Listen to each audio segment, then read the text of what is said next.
It started the way most secrets do, quietly. Somewhere between midnight coffee and the glow of a laptop screen, she began to write. Her name was Ava Reed, a 21-year-old literature student who preferred the company of her imagination over people. In her tiny apartment overlooking the city, she found freedom not in conversation, but in words. Every night when the world went silent, Ava escaped into a world of her own making, a digital universe where danger and desire coexisted. Her story, a BL fanfic about a ruthless Mafia boss and his devoted right-hand man, a forbidden romance built from shadows, loyalty, and stolen glances. She wrote it for fun. For herself. For the thrill of turning something dark into something human. To her, it was fiction, nothing more. Just a story no one in the real world would ever read. But the internet had other plans. Her story, titled Blood and Velvet, spread like wildfire through forums, fan sites, and private groups. The comments multiplied. Readers begged for updates. People analyzed her characters as if they were real, as if they knew the man she'd written about. And in a way, they did, because he was real. The Mafia boss she had written into existence wasn't born from imagination alone. He had a name, Luca Moretti, and a reputation that could silence a room. She'd seen him once, from across the street outside a restaurant downtown. The way his guards hovered around him, the sharpness in his gaze, the quiet command in every step, that image stayed with her for months, so she turned him into a story. She made him vulnerable, beautiful, capable of love, something she doubted the real man ever was, and that was her mistake, because the internet has no walls. And words, once released, have a way of finding their way home. One night, while Ava typed the final paragraph of Chapter 23, she noticed something odd. A new comment, from a user named MOfficial. At first, she smiled. Probably a fan. The username felt mysterious, maybe even playful. She clicked on it. No profile picture, no details. Just one line in the bio. Truth is stranger than fiction. She laughed, shrugged, and went back to writing. She didn't know that somewhere across the city, in a glass office overlooking the skyline, a man in a black suit was reading her story, line by line, his expression unreadable, his name appearing again and again on her screen, reimagined, romanticized, exposed. And when he reached the part where the fanfic version of himself whispered, "I'd burn the world just to keep you," the real Luca Moretti smiled, a slow, dangerous smile, because Ava Reed had just written about a man who didn't like being fictionalized. And tomorrow, he would find out exactly who she was. Every story begins as fiction, until the person you wrote about decides to make it real. The next morning, Ava's world was the same, on the surface. The same tiny apartment, the same chipped coffee mug, the same half-broken desk lamp humming softly beside her laptop. But something felt different. She couldn't explain it, only that strange heaviness that lingers before a storm. She opened her notifications, dozens of new comments, hearts, messages. But one caught her eye, from the same username, MOfficial. This time the comment wasn't playful. It read, "You write about monsters as if they can't read." Her stomach dropped. For a second, she thought it was a joke. Someone trolling, maybe a fan playing detective. But there was something sharp about the words. Something that didn't belong to the internet's usual noise. She replied, trying to sound casual. "That's the fun of fiction." No response. Just silence. The kind of silence that crawls under your skin and waits. Hours later, as she walked across campus, her mind replayed that line again and again. "You write about monsters as if they can't read." Was it possible? No. The real Luca Moretti would never waste a second reading fan fiction. He ran an empire. He made headlines, not Reddit threads, and yet, her story had been too specific. The name of his company, the way his scar curved across his jaw, the exact make of the car he drove, things she'd seen once, and filled in with imagination. But what if someone close to him had seen it too? That night, she told herself to stop checking, to let it go, but she couldn't. Curiosity is its own kind of addiction. She opened her email and froze. At the top of her inbox was a new message. From EmmaMorettiMHoldings.com, and object, "You have a gift, Miss Reed." Her hand shook. No attachments, no threats, just a single sentence in the body of the email. "Join me for coffee. Let's talk about your story." And below it, an address. Downtown. The same cafe she'd written about in Chapter 12, the scene where her fictional Mafia boss met his lover for the first time. It couldn't be real. It had to be someone playing with her. Still, she couldn't stop staring. Her mind fought itself.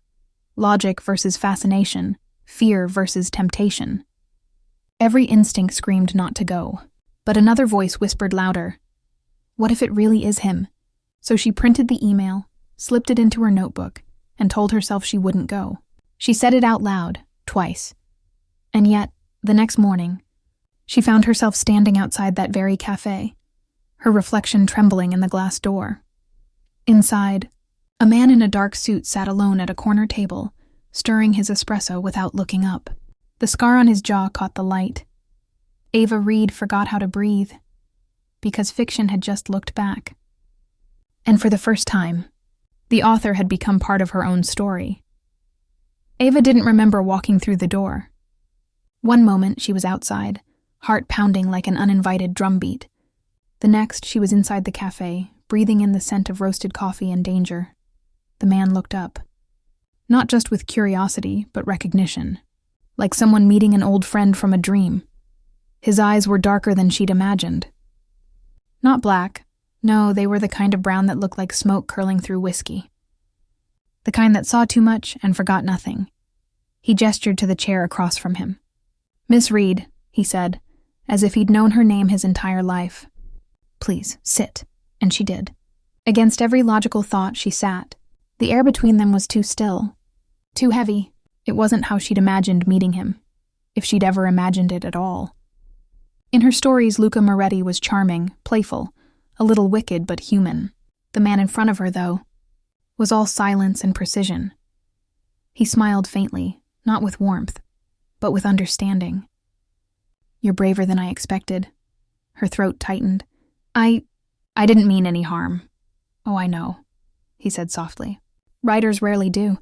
But they build worlds. And sometimes they build people who look a lot like us." His tone wasn't angry. If anything, it was curious, like he was trying to understand the girl who had turned him into something beautiful. She wanted to explain. To say it wasn't about him, not really. But how do you tell a man that he became your metaphor for everything powerful and untouchable? He leaned forward. "Tell me, Ava, why me?" The way he said her name, it wasn't a question anymore. It was a claim. Her voice trembled. "Because you're real. Because the world you live in feels untouchable, dangerous, and I wanted to make something good out of it."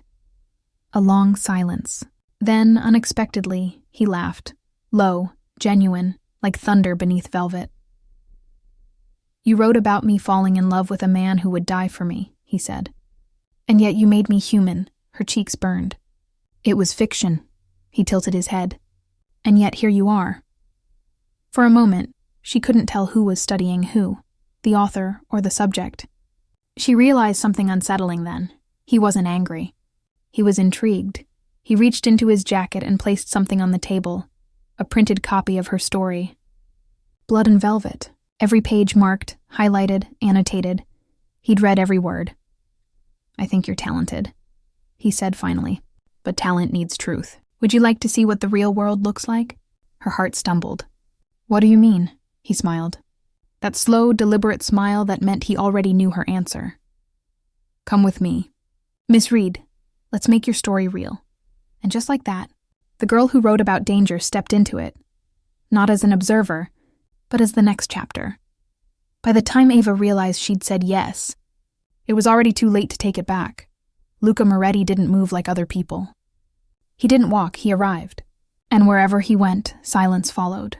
Even the city seemed to lower its volume for him.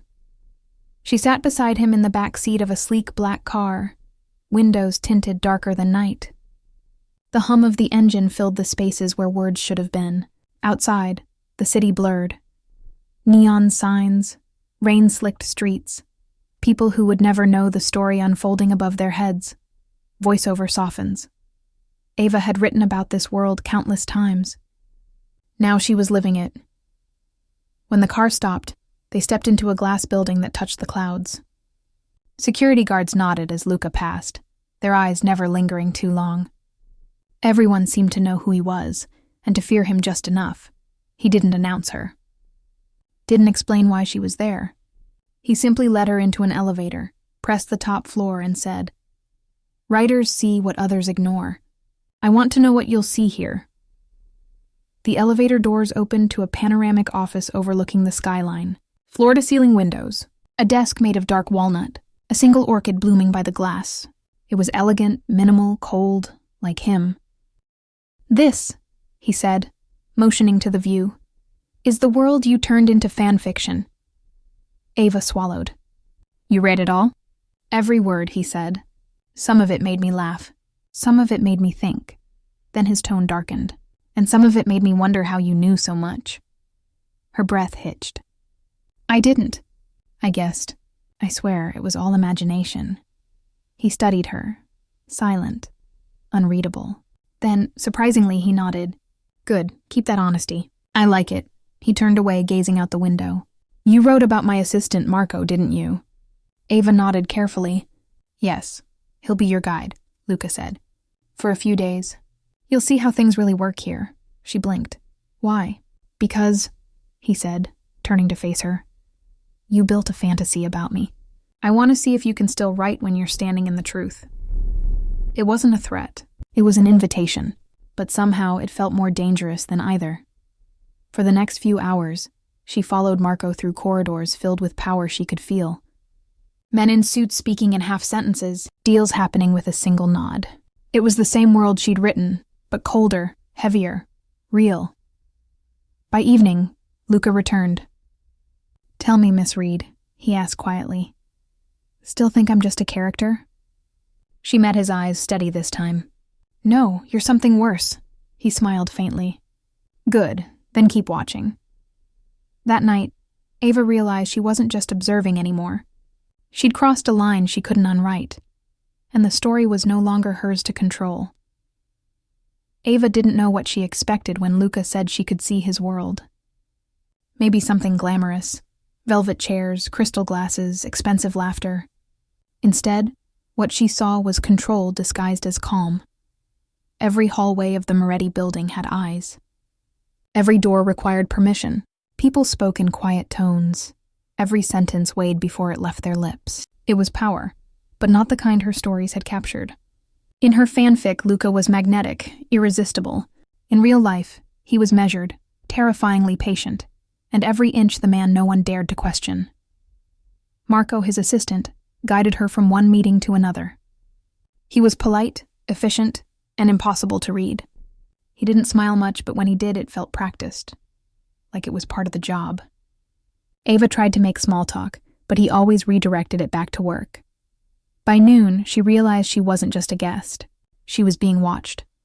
Someone was always nearby. A guard in the corner, a receptionist who glanced at her a little too long, a phone that stopped ringing the second she turned her head. It wasn't paranoia, it was precision. Luca's world didn't leave anything to chance. When she finally saw him again that evening, he was sitting in his office, reading a document under soft amber light. Without looking up, he said, "What did you learn today?" "That you don't run a company," she answered quietly. "You command it." He lifted his eyes, a hint of amusement there. "And what does your writer's mind make of that?" "That it's lonely." That made him pause. For a long moment, neither of them spoke. Then he closed the file, leaned back, and said, "Loneliness is a luxury. Only people with peace can afford it." It was such a strange answer, cold, yet honest. The kind of truth you never hear in interviews or stories. And for the first time, she saw him not as the character she'd created, but as the man he'd become. He stood and walked toward the window, the skyline burning orange behind him. "You wrote about me falling in love," he said. "But love doesn't survive here." "Not in this world," Ava's heart twisted. "Then why show it to me?" He turned then, his expression unreadable. "Because you wrote me into something I'm not. I want to see how long it takes before you understand why." That night he offered her a car home. She refused. She needed air, distance, clarity. As she walked through the streets, she realized something haunting. Her story had predicted pieces of this world without her knowing. The tension, the silence, the weight of every choice. She used to think she'd written fiction to escape reality. Now she wondered if, somehow, she had been writing toward it. And deep down, she knew this was only the beginning. Because once you write about monsters, they start to remember your name. The next morning came with rain. It drummed against Ava's window, steady and relentless, the kind of sound that feels like a warning before you understand what for. She tried to focus on her notes, half-scribbled phrases about power, control, human masks, but her thoughts kept circling back to him. Luca Moretti, the man who had stepped out of her story and into her life. Her phone buzzed. A single text, 10 a.m. sharp, don't be late. No name, no signature, but she didn't need one. When she arrived at the building, Marco was already waiting.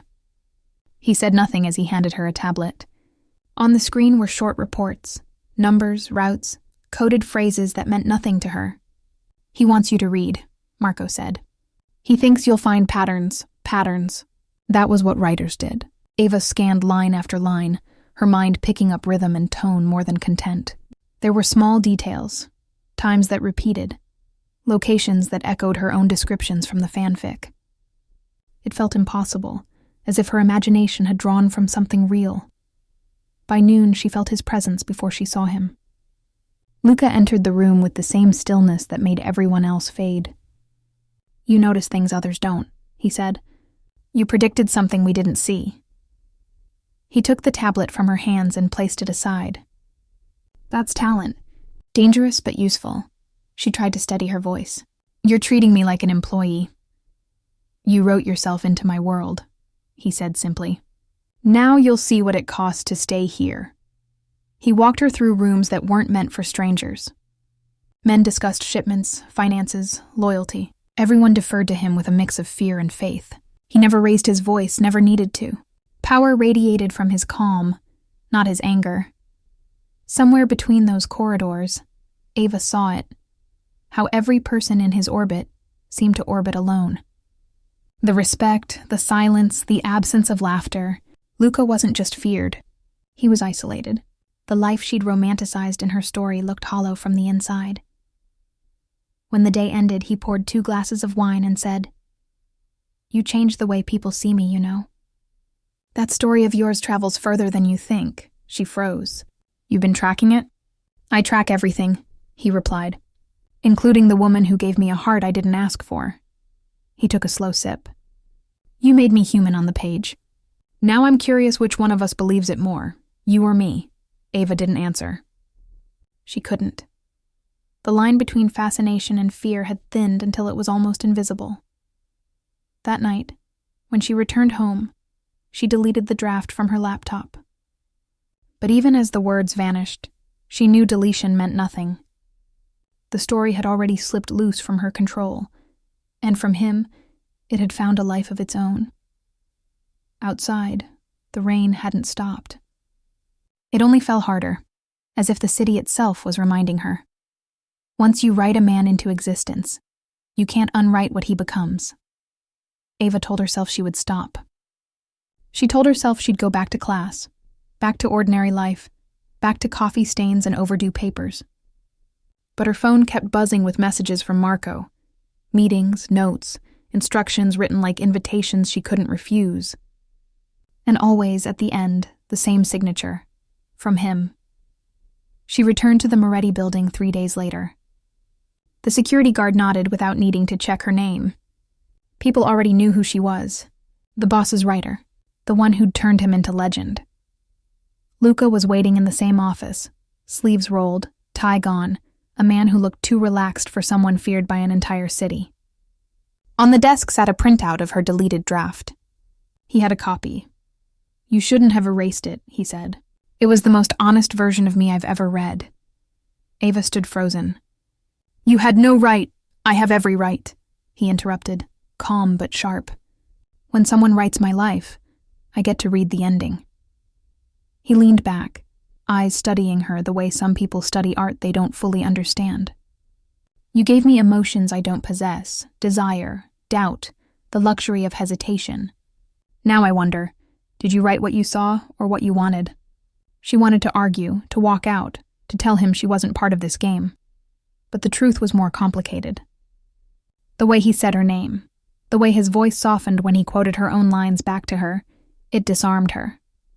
He was still dangerous, but now that danger had warmth in it, and that was worse. That afternoon, he asked her to follow him somewhere quiet. They drove past the edge of the city, into hills where the air felt cleaner but the silence heavier. The car stopped near an old villa surrounded by olive trees and fog. "This is where I grew up," he said. "You wrote that I had no past, but every monster starts somewhere." Inside, the house was nearly empty. Just walls, echoes, and one dusty piano. Luca ran a hand across it. "My mother used to play. You made her vanish in your story. Why?" "I didn't know you had one," she said softly. He smiled faintly. "That's the problem with writers. You think you know everything." She wanted to ask why he was showing her this, but she already knew. He wanted to be understood, not by his men or his enemies, but by the girl who had turned his brutality into something almost beautiful. When he looked at her again, something in his gaze had shifted. Curiosity had become hunger, not the kind born of desire, but of possession. The way an artist looks at the muse he's afraid to lose. That night, as the villa lights glowed faintly through the rain, Ava realized what scared her most wasn't that she had written him into her world, but that he was now rewriting her into his. And this time, she didn't know how the story would end. Days passed like scenes she didn't remember writing. Ava stopped trying to mark the difference between visiting and staying. Every morning she woke to the same text from Marco. He wants you at the office? And every night she found herself back in that glass tower, watching the man she once invented move through his world as if every heartbeat had a schedule. Luca never shouted, never hurried. He spoke softly and expected the world to bend. Even his silences had weight. The first few times she watched him work, she thought she was observing power. Later she realized she was watching loneliness shaped into routine. One evening, after a long meeting, he told her to sit. The office was empty, the city below washed in rainlight. He placed 2 files in front of her. "Read these," he said. Inside were names, photographs, dates, a ledger of people whose lives had brushed too close to his business, some alive, some not. Her stomach tightened. "Why are you showing me this?" "Because you already know too much," he said. "And I'd rather you understand it than imagine it." She pushed the file away. "I didn't ask to be part of this." He studied her face. "You wrote about me killing a man in your story. You made it poetic. You made it necessary." "That was fiction." He leaned forward. "You made it feel real. So tell me, Ava, how does it feel now that it is?" The question burned through her. She wanted to walk out, but something in his eyes held her there. Something that wasn't cruelty but a strange, weary honesty. He didn't enjoy her fear. He was testing it, measuring what she could bear. Finally he spoke again, quieter. "Do you know why I kept reading your story?" She shook her head. "Because you wrote me as if there was still something left to save." The confession unsettled her more than any threat could have. It wasn't a boast. It was an admission. He stood, walked to the window, and continued. "People see what I do. You saw why. Maybe that's the difference." She felt the air shift then. The tension between them had changed shape. It wasn't predator and prey anymore, not quite. It was something harder to name. 2 people who saw each other too clearly for comfort. Later, as Marco drove her home, he said quietly, "You shouldn't get close to him." Ava looked out the window. It's too late for that. Back in her apartment, she opened her laptop for the first time in weeks. Her fanfic site was flooded with messages, readers begging for the next chapter. They wanted the ending. She stared at the blank screen, fingers trembling. The words wouldn't come, because for the first time, she didn't know where fiction ended and her life began. And maybe that was his plan all along, to make sure the only story she could write from now on was his. Ava kept telling herself she was free to leave. She could walk out of his world any time, return to her quiet apartment, the stacks of half-read novels, the laptop that had once been her only mirror. But every morning the phone rang, and every morning she answered. Habit disguised itself as choice. Luca's tone changed first. He no longer asked her to come in, he told her. The conversations that had once been about writing became something else. Questions about her routines, her friends, the places she went when she wasn't with him. When she said she preferred to stay home, he smiled in that calm, unreadable way. Good, he said. Home is safer. At the office, people stopped meeting her eyes. Marco avoided small talk altogether. There was a new stillness in the halls, the kind that precedes a storm no one dares name. One afternoon, she caught 2 guards whispering her name. They went silent the moment she looked at them. That night, she tried to delete every file connected to the story again, but copies appeared on her tablet, clean, formatted, untouched. He had them all. He always had them all. The next morning, Luca invited her to breakfast in a private dining room at the tower's top floor. The view stretched endless and pale beneath the rain. A table set for 2. He poured her coffee himself. You stopped writing, he said, not a question. I told you I'm done. He tilted his head, eyes steady.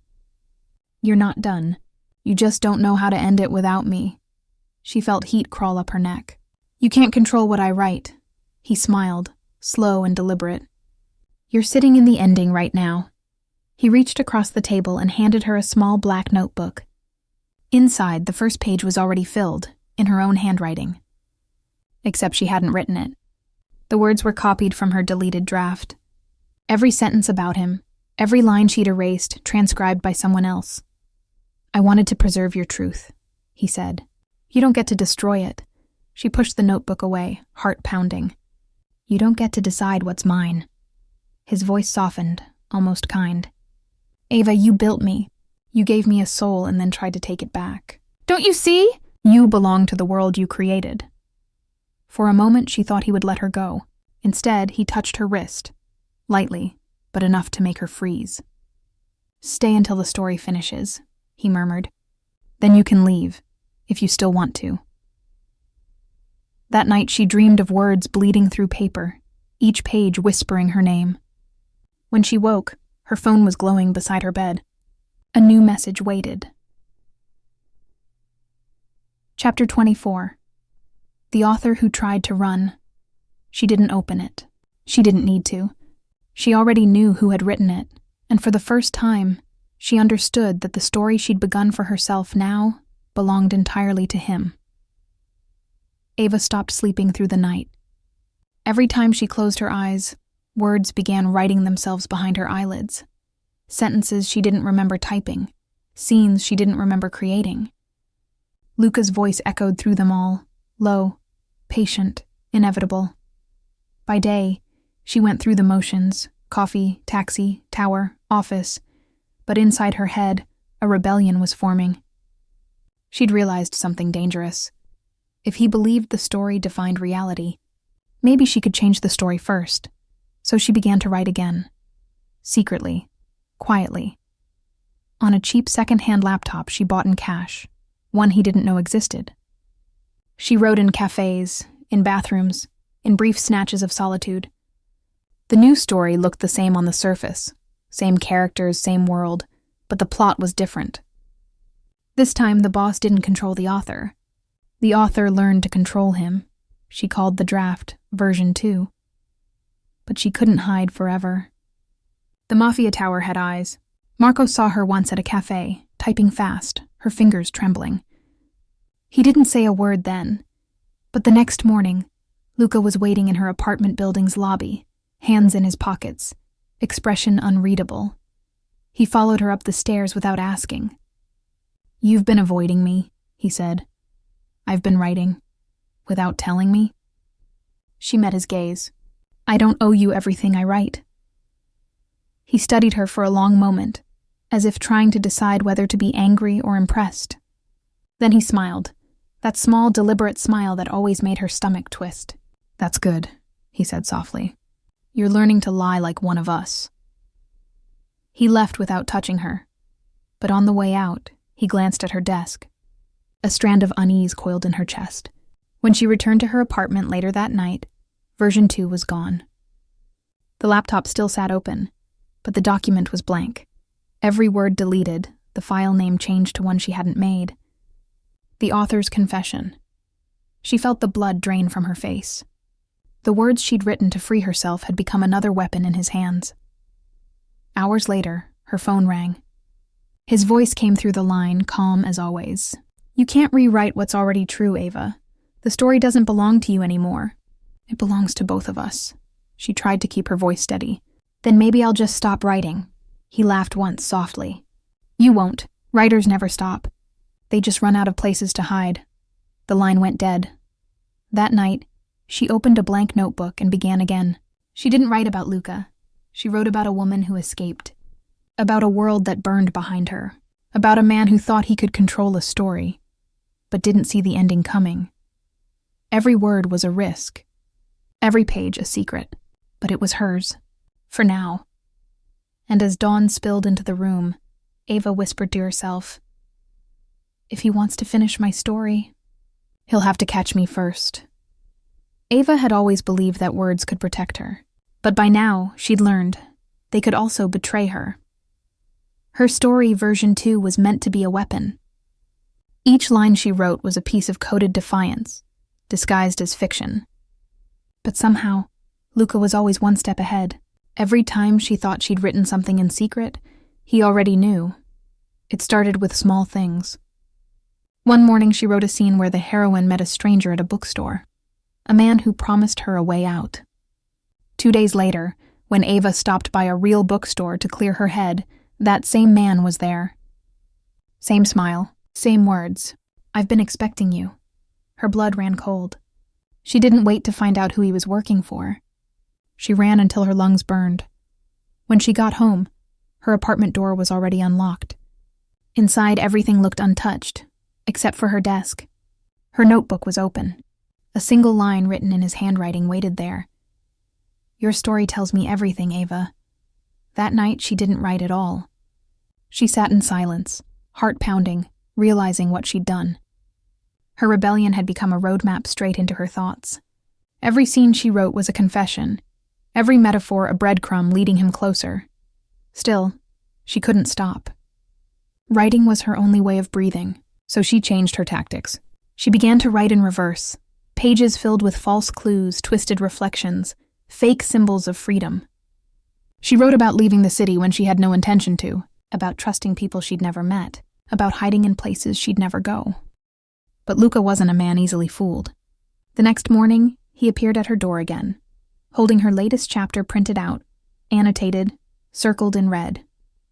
"I like this new direction," he said calmly. "The double meanings.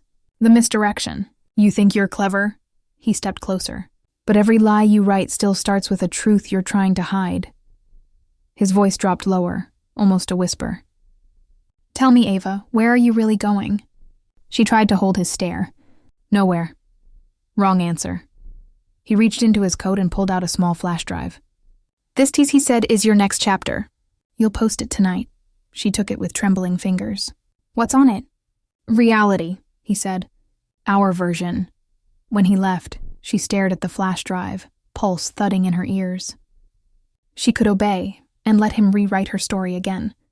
Or she could defy him and risk everything. At midnight, she made her choice. She opened her Fanfic account, uploaded a new chapter, but not his. Instead, she titled it, "The Author's Warning." It wasn't fiction anymore. It was a message to anyone who'd ever read her work before. "If you find this, I'm not safe." And then, without hesitation, she hit post. By dawn, Ava's warning had spread farther than she ever imagined. Her story, what began as a harmless fanfic, was suddenly everywhere. Screenshots flooded social media, hashtags formed. People debated whether it was real or just an elaborate performance. But the ones who had followed her since the beginning, they knew her tone. They could feel the fear in every line. Within hours, the author's warning trended on forums and fan servers under one question. Is Ava in danger? Some thought it was a stunt. Others started digging. They traced details she'd written months ago, landmarks, descriptions, street names. They found the glass tower that matched her fictional headquarters. They found records of a company linked to Luca Moretti. And then, the comments turned into coordinates. She woke that morning to hundreds of messages. "Are you okay? Who is he? Tell us what's happening. We can help." But there was no way to explain the truth. How could she tell her readers, the people who had once loved her story, that the villain she'd invented had stepped out of the screen and into her life? She shut off her phone. Too late. A black car waited outside her building. 2 men got out first. Marco followed. And behind them, Luca. He didn't look angry. That was the worst part. He looked amused. Inside her apartment, he set his phone on the table, screen glowing. "You've gone viral," he said lightly. "Congratulations. The world loves you." He turned the screen toward her. A video of her fanfic account. Thousands of comments flashing like tiny alarms. She whispered, "They'll figure out who you are." He smiled. "They won't. I control what they see. I always have." She felt the blood drain from her face. "You're watching everything." He stepped closer, his voice softer now. "I told you, Ava, you gave me life. You don't get to take it back." Something broke inside her then. Not fear, but fury. For months she'd lived in his shadow, written his story, spoken his words. But not anymore. Her laptop was still open. Without breaking eye contact, she typed the next line of her story. The author looked her creation in the eye and said, "You're not real." He froze. Just for a second, enough to make her believe she'd struck something vital. "You shouldn't play games you can't finish," he said quietly. "Delete it." She didn't move. "Make me." The silence stretched between them, long, electric, dangerous. Finally, he stepped back, hands in his pockets. "Fine.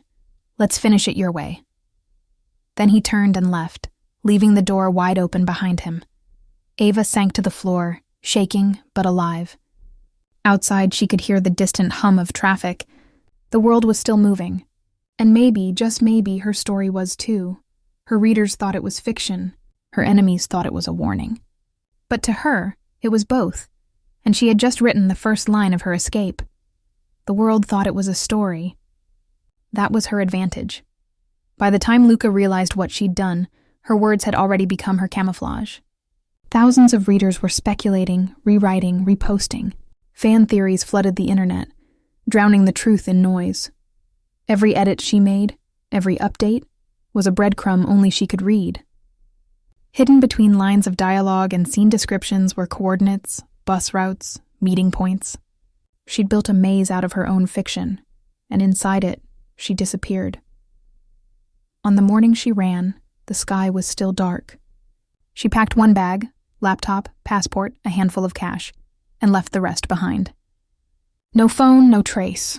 She slipped through a back exit, her hood up, the city not yet awake.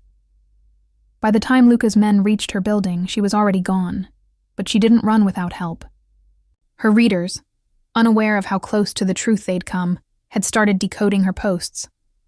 One username in particular kept sending her messages written in her own literary style. Each message ended the same way. "We believe you." She didn't know who they were. She didn't care. Their clues led her across the city to an abandoned train station where she caught a bus heading north. The rain followed her, soft and endless. Every few miles she checked the reflections in the windows, faces blurred, lights flickering. She tried not to imagine black cars on the highway behind her.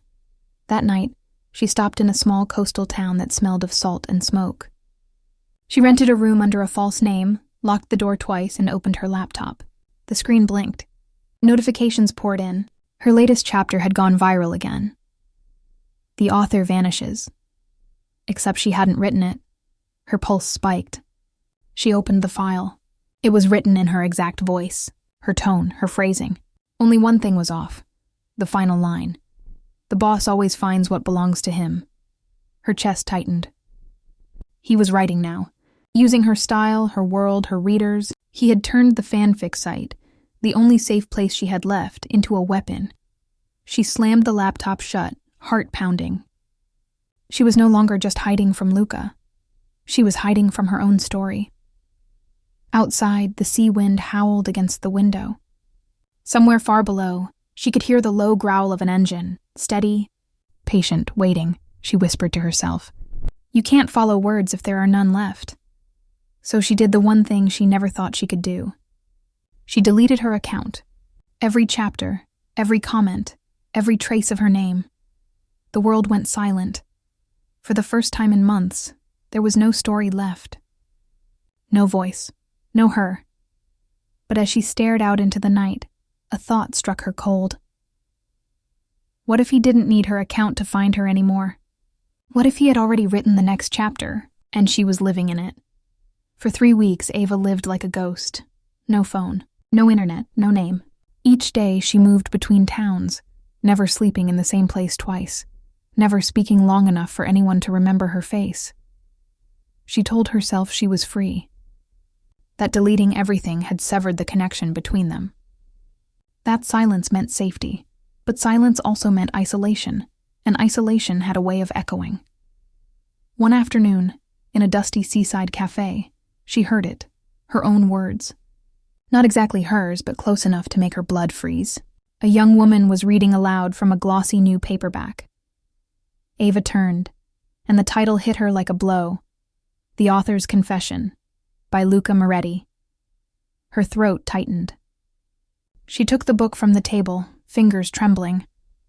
The cover was black and gold, her old story title embossed beneath his name. She opened it. Line after line. Her dialogue, her pacing, her metaphors, stared back at her. Whole paragraphs lifted from her fanfic, rearranged just enough to seem original. But it wasn't just plagiarism, it was possession. Every trace of her voice had been rewritten as his. Even her author's notes were gone, replaced with dedications that made her skin crawl. To the one who gave me life. You know who you are? She felt sick. The cafe TV flickered to a live interview. Luca sat in a studio, immaculate as ever, answering questions from a talk show host. The headline read, Best-selling author and businessman Luca Moretti on his breakout novel. His voice was calm, magnetic. People say it's fiction, he said. But every story begins somewhere real. The audience laughed softly. He smiled. Let's just say, I had a muse. Ava shut the TV off. The room felt smaller suddenly, her lungs tighter. He had taken everything, her story, her name, her truth, and turned it into his mythology. He'd rewritten her into a ghost even before she vanished, but ghosts could still haunt. That night, she logged into an old laptop under a borrowed Wi-Fi signal. Her fingers hovered over the keyboard. She didn't have her audience anymore, didn't have her fan base, but maybe she didn't need them. She began to type, not another story, but a confession of her own. She uploaded it to anonymous forums, to every corner of the internet that still remembered her name. She included screenshots, timestamps, drafts, metadata, proof that she was the original. Her post ended with one line, "He doesn't write stories. He steals them." Then she clicked publish. Within hours, it spread. Readers recognized her phrasing. Critics began to question his timeline. His interviews suddenly looked rehearsed. And somewhere in his glass tower, Luca must have realized she was writing again. Not fiction this time. Revenge. And this time, she would decide how the ending went. By morning, Ava's words had already set the internet on fire. Her anonymous confession, part memoir, part evidence, spread like lightning. Blogs dissected every sentence. Forums lit up with debate. Half believed her. Half called her delusional. But one truth pulsed beneath the noise. Someone was lying. Luca moved fast. By noon, his PR team had flooded the media with statements. Smooth, polished denials. A baseless hoax, they called it. A bitter ex-employee seeking attention. The talk shows replayed his interviews on loop. He's too intelligent, one host said. Why would a man like that steal fan fiction? The audience laughed. The world laughed. And Ava watched from a motel room, shaking with rage. He had turned her truth into a punchline. Her email filled with messages, some supportive, others cruel. He made you up. Stop pretending you're real. The book's better without you anyway. She wanted to disappear again. But then, deep in the flood of messages, she found one that stopped her breath cold. From unknown sender. Subject, he's watching me too. Body, I used to write for him. I know what he does. If you want proof, come to Milan. Tomorrow. Midnight. The pier. No signature. No attachment. Just a location. For a long time, Ava stared at the screen. It could be a trap. Of course it could. But something in the tone, shaky, terrified, felt real. And if someone else had suffered what she had, she couldn't ignore it. That night she packed again. One bag, no trace. The train to Milan groaned through the darkness, its rhythm syncing with her heartbeat. At dawn, she saw his face again, on billboards this time.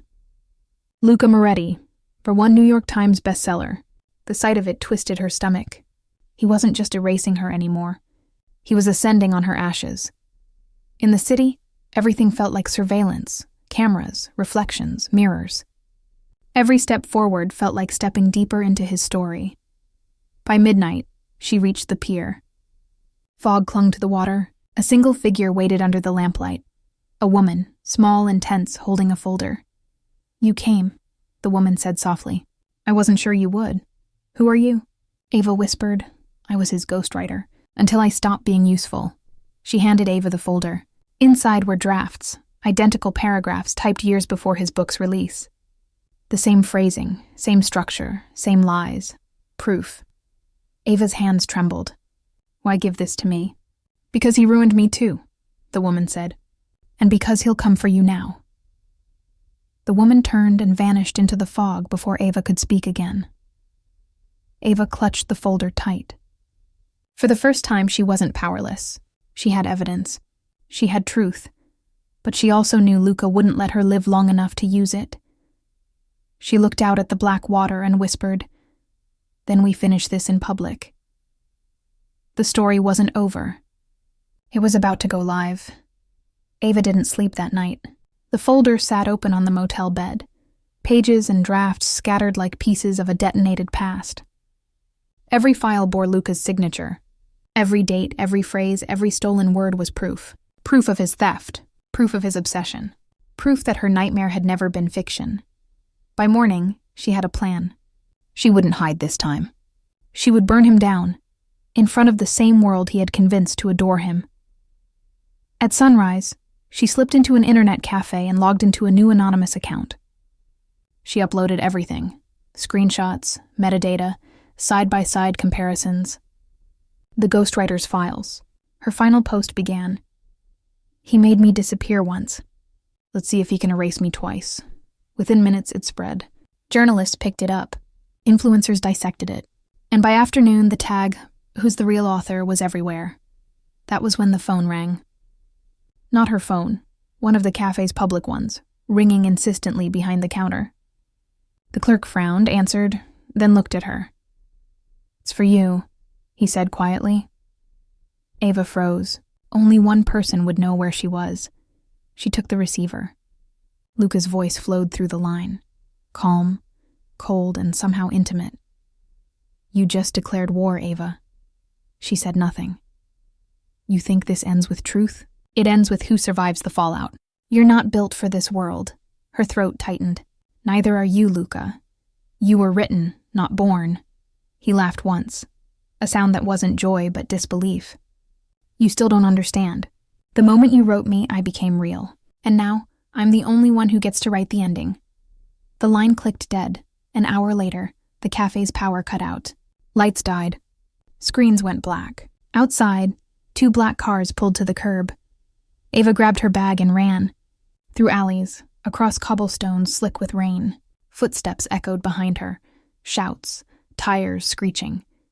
She darted into a crowded market and slipped between stalls, heart hammering. At the far end, a shadow moved against the light. Him. Luca stood there, drenched, perfectly composed. People passed between them, oblivious. He didn't move closer. He didn't need to. His voice carried over the noise. "You've made me a villain," he said. "But villains never die quietly." She held up her phone, live stream open. "Smile for the camera, Luca. Let's give them the ending they've been waiting for." For the first time, his expression faltered. Not from fear, but from admiration. "You really are a writer," he murmured. He stepped forward. She hit Go Live. The screen lit with viewers, comments racing. The crowd parted as they faced each other.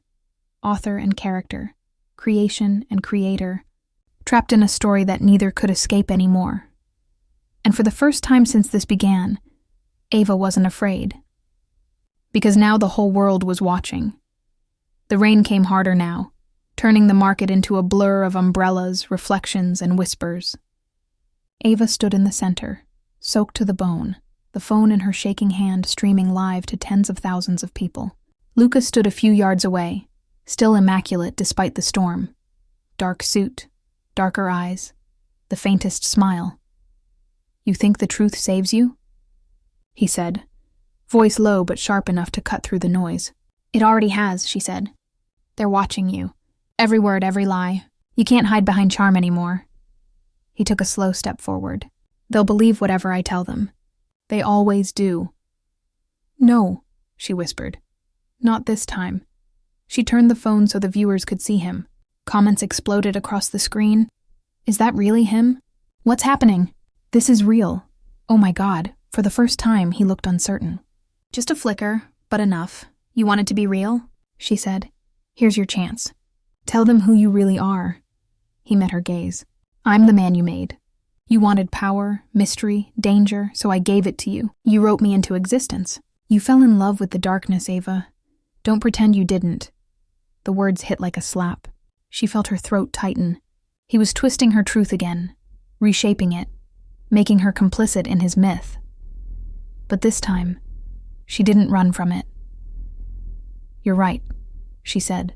"I did write you, but I never wrote this." She lifted the folder, his drafts, his plagiarism, every page soaked through but legible. "You stole what you couldn't create. You don't exist without me." Something broke in his expression, an almost imperceptible crack in that perfect facade. Then he lunged. Not with violence, but desperation. He grabbed the phone. The camera spun, the live stream jerking as voices screamed in the comments. The world saw everything, his hand clutching hers, the chaos, the fear. "End it," he hissed. "Delete it, Ava." She looked into his eyes and saw what she hadn't before. Not power, fear. Because for the first time, his story wasn't under his control. "No," she said softly. "You end it," and she let go. The phone slipped from her hand, hit the pavement, and shattered. But not before streaming his final look. Rage, disbelief, then silence. When the police arrived, the crowd was already filming. Luca didn't resist. He stood motionless as officers pulled him away, rain still falling like static over the broken phone. Later, the headlines flooded in. Best-selling author exposed for plagiarism and coercion. Fanfiction scandal rocks publishing world. Who was Ava? She didn't give interviews, didn't appear on camera. She vanished again, this time by choice. Some said she'd gone back to writing under a new name. Others claimed she disappeared with her words, leaving only one final post that appeared briefly before being deleted. The story is over, but the ending belongs to me. Months passed. Seasons changed. The scandal faded from the headlines the way every storm eventually does, loud at first, then slowly dissolving into whispers and echoes. But Ava didn't vanish. Somewhere along the Italian coast, in a quiet town where the sea brushed the cliffs like a secret, she found herself again. The mornings were slower there, the coffee stronger, the silence softer, and for the first time in a long time, she wasn't writing for survival. She was writing for herself. She sat by the open window of a small apartment overlooking the sea, her laptop glowing faintly against the dim light.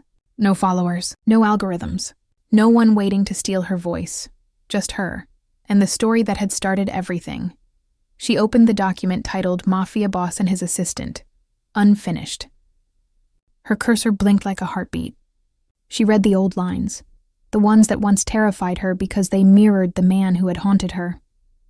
Now they felt different, distant, powerless. She began typing, slowly at first, then faster. Her words no longer trembled. They burned. He wasn't a hero. He wasn't even a villain. He was a reflection of every secret I was too afraid to tell. But I told it anyway, and in doing so, I became free. The page filled up, not with fantasy, but truth. And as the sun set outside, she smiled, because the ending wasn't about him.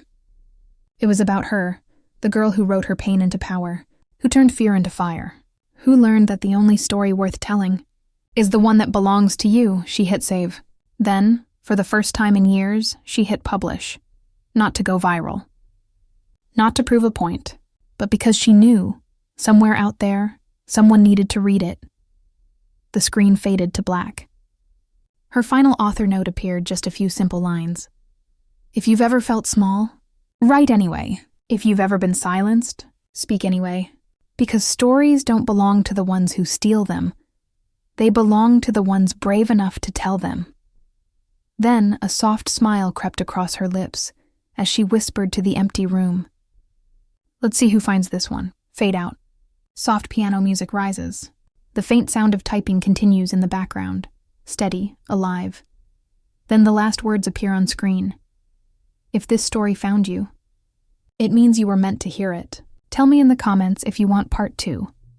The Fanfic Queen returns.